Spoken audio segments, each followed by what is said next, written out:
রসুলের ব্যবহার, সুবহানাল্লাহ বলে, সুবহানাল্লাহ। কি ব্যবহার! মসজিদে নববীতে এক বদবী এসে পেশাব করেছে মসজিদে নববীর মধ্যে। আচ্ছা কন্ত, এই মোমেন শাহীতে মসজিদের মধ্যে না, মসজিদের বাইরে দাঁড়াইয়া দেওয়ালের উপরে যদি কেউ পেশাব করে, আপনি কি করবেন? জি, বুঝতে পারছি আপনারা কি করবেন। চেহারা দেখি বোঝা যায় আপনারা কি করতে পারেন।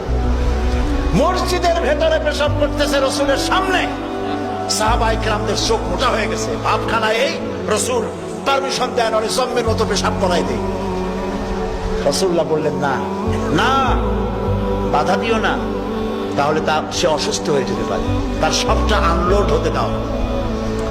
সবটা শেষ হইল, রাসূলুল্লাহ তাকে কাছে ডাকলেন, ডেকে বললেন, তুমি যে কামটা করলা, তুমি কি জানো এটা কি? কয় না, তা জানি না। তিনি বললেন, এটা হলো মসজিদ, আমরা এখানে আল্লাহর সেজদা দিই। তোমার যখন এই কাজের দরকার হবে তখন বাইরে গিয়ে করবা। তোমাদের উপাসনালয় আছে না? কয় যে আছে। তো সেইখানে যদি এই কাম কেউ করে তাহলে তোমার কেমন লাগবে? এই কাজটা কখনো করবা না। লোকটি বলল, আমি তো শুনেছিলাম আপনি বাদশাহ, তা আমি এখন বুঝলাম আপনি বাদশাহ না। বাদশাহ হইলে যে কাম আমি করছি এতে তো আমার কল্লা এতক্ষণ গড়াগড়ি যাইতো। আপনি তো বাদশাহ না, আপনি অবশ্যই অবশ্যই আল্লাহর নবী, কোনো সন্দেহ নাই আমার মনের মধ্যে। এই ছিল রসুলের ব্যবহার।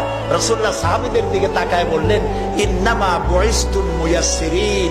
ও সাহাবীরা, আল্লাহ তোমাদেরকে পাঠাইছেন মানুষের কাছে দ্বীনকে সহজ করার জন্য, কঠিন করার জন্য নয়। রাসূলুল্লাহ যখন দাওয়াতের লোক পাঠাতেন বলতেন, ইয়াসসিরু ওয়ালা তুআসসিরু, মানুষকে সহজ করে দ্বীন বুঝাও, কঠিন করে বুঝাইও না।